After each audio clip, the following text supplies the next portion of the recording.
그 위에 있는 그림만 좀 나오게 해주세요. 확대해 주세요. 예, 그 정도, 예, 됐습니다. 저기 지금 저 청구인 쪽에 좀 여쭤보는데요. 이제 저 그림을 보면 방통위가 지금 위원이 3인 있었던 때가 2023년 8월 23일이 마지막이고요. 이제 그 8월 23일부터 해서 계속 한 명, 두 명입니다. 지금 이제 최민희 의원을 임명하지 않은 이제 그 문제가 2023년에 있었죠. 예, 그래서 2023년에 저 국회 쪽에서 추천해야 되는 3명이 뭐 공석이었던 거는 뭐 그럴 수도 있었다. 일단 국회에서 뭐 일은 했으니까. 그런데 이제 22대 국회 구성이 되고 2024년에 들어서도 계속해서 지금 국회 쪽 3명은 공석이란 말이에요. 좀 최민희 의원의 문제가 있었다 하더라도 좀 지나친 거 아닌가. 이제 국회가 국회의 임무를 제대로 했나 하는 그런 좀 의문이 들고요. 이제 그래서 이제 그러면 이 방통위원회가 이제 이 국가기관인데 그러면 지금 2023년 8월 23일부터 지금까지 방통위원회가 회의체로서 기능하는 그 기능은 하지 말았어야 된다. 하지 말라는 게 국회의 뜻인가요? 지금 그 표에 보시는 대로 그거는 맞는 것 같습니다. 근데 이제 국회 입장에서는 그 대통령이 최민희 의원을 임명하지 않기 때문에 왜 대통령이 임명하지 않았는지, 임명하지 않은 이유가 뭔지, 그 임명과 관련해서 국회에 어떤 협조를 했는지를 대통령이 먼저 밝히는 게 순서가 아닌가. 제가 지금 묻는 거는 네. 그 최민희 의원 그거를 얘기하는 게 아니고요. 맞습니다. 국회 쪽에서 지금 이제 최민희 의원이 사퇴한 2023년 11월 이후에는 그 3명 국회목 3명을 추천할 수 있는 상태가 됐잖아요. 그런데 그게 지금 2023년 11월이고 지금이 2024년 11월입니다. 1년이 됐어요. 그런데 국회에 추천을 안 하시잖아요. 그러면 그 1년 동안 방통위는 일을 하지 않아야 된다는 건가요?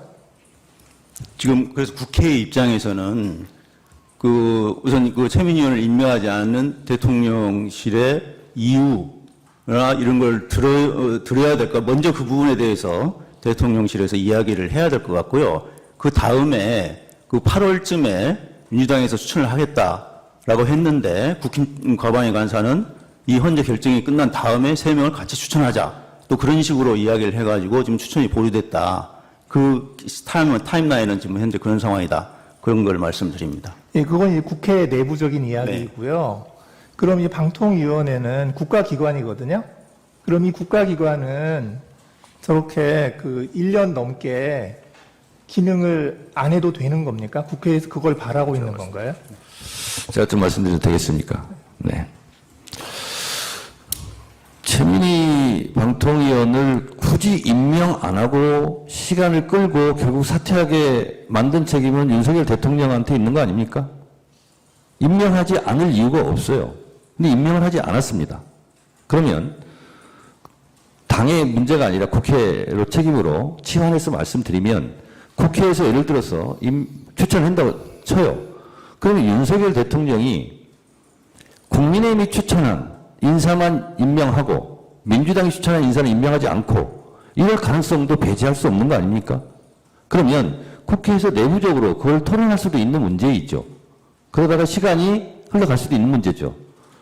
직접적인 비유가는 안 되겠지만 헌재 재판관도 그래서 지금 지연되고 있는 것으로 제가 알고 있습니다.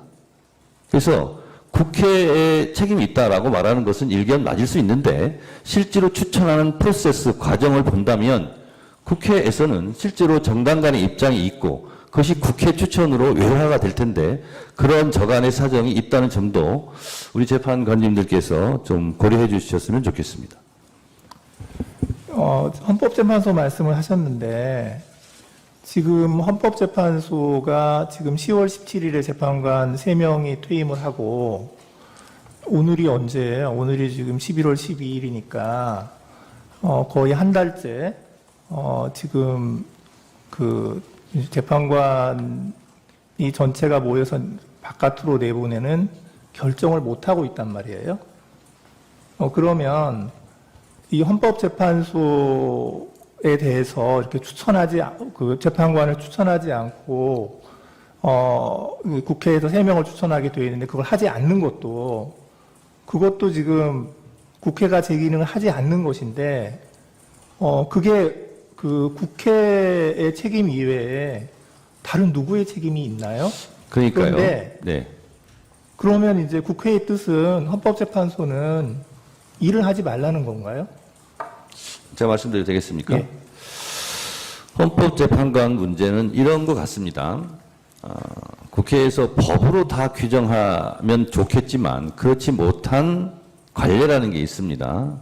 그래서 지금처럼 1당과 2당이 현격하게 차이가 나는 경우는 실제로 다수당이 2명을 추천해야 된다. 3명을 추천해야 된다. 아니다. 비슷하게 추천해야 된다. 이런 논쟁이 있는 겁니다. 그래서 그 논쟁이 있는 국회에서는 나름대로 고충이 있는 것이고요. 그냥 그 과정을 생략하고 국회 책임이다. 맞죠? 국회 책임일 수 있습니다. 그러나 국회의 지금까지 추천 과정의 경로를 보면 그런 저간의 사정이 있다라는 말씀을 드리고 실제로 현격하게 차이가 나서 다수당이 다 추천한 경우도 있었다라고 지금 제가 알고 있거든요. 마찬가지로 방통위원 같은 경우도 아까 말씀드린 것이 반복입니다만 여야의 시점이 달라서 추천한 주체가 누구냐 하는 부분으로 국회에서 끊임없이 논쟁할 수 있는 것이고요. 그건 그 이후의 문제인데 계속 제가 주장합니다만 최민희 의원을 윤석열 대통령이 임명했다면 지금 같은 사태가 시작되지는 않았다라고 저는 주장합니다. 그러니까 이제 제가 마지막으로 한 가지만 더 말씀을 드리면 지금 이제 그 국회는 이제 그 국가기관으로서의 그 헌법과 법률에 따라서 국회의 임무를 하셔야 되거든요. 지금 말씀하시는 거는 국회 내부에서의 이제 이렇게 하는 게 옳다, 저렇게 하는 게 옳다 하고 이제 그 내부에서 그 논의를 할 때 하실 수 있는 말씀이지만 지금 소추 의원께서는 국회의 대표시거든요. 그리고 국회에서 지금 이 탄핵 소추를 했고 그래서 우리 국회는 국가기관으로서 지금 이렇게 기능을 하고 있고 이렇게 역할을 했다. 그래서 국회를 대표해서 하시는 말씀을 하셔야 되는 거여서 제가 지금 여쭤보는 게, 그러니까 이제 국회 그 내부에서의 그렇게 막 논쟁하고 그 어떤 이런 것들이 그런 사정이 있다면 그러면 방송통신위원회나 헌법재판소나 이런 국가기관들은 이제 구성을 안 해주면 그냥 구성해줄 때까지 역할을 하지 말고 그냥 기다리는 게 옳냐. 그렇게 하라는 게 국회 대표시니까 국회의 뜻이냐. 그걸 여쭤보는 겁니다. 자, 제 말씀드려도 되겠습니까? 다시 한번 강조해서 마지막으로 드리자면 국회도 국가기관이고 대통령도 국가기관이지 않습니까? 처음에 이 문제를 발생시킨 국가기관이 어디죠? 대통령 아닙니까? 대통령이 최민희 방통위원을 임명을 했다면 그 사후에 지금 벌어지는 문제는 발생하지 않았을 것입니다. 국회가 책임이 없다는 것이 아니라 국회 작동 원리 내부 사정을 제가 참고 삼아 말씀드린 거고 기관의 책임을 따진다면 대통령이라는 국가기관, 최고의 기관이 실제로 임명해야 되는데 임명하지 않아서 발생한 문제다라는 점을 말씀드리는 거고 국회가 책임이 없다라는 말씀을 드리는 게 아닙니다. 네, 그 말씀 드립니다. 잘 알겠습니다.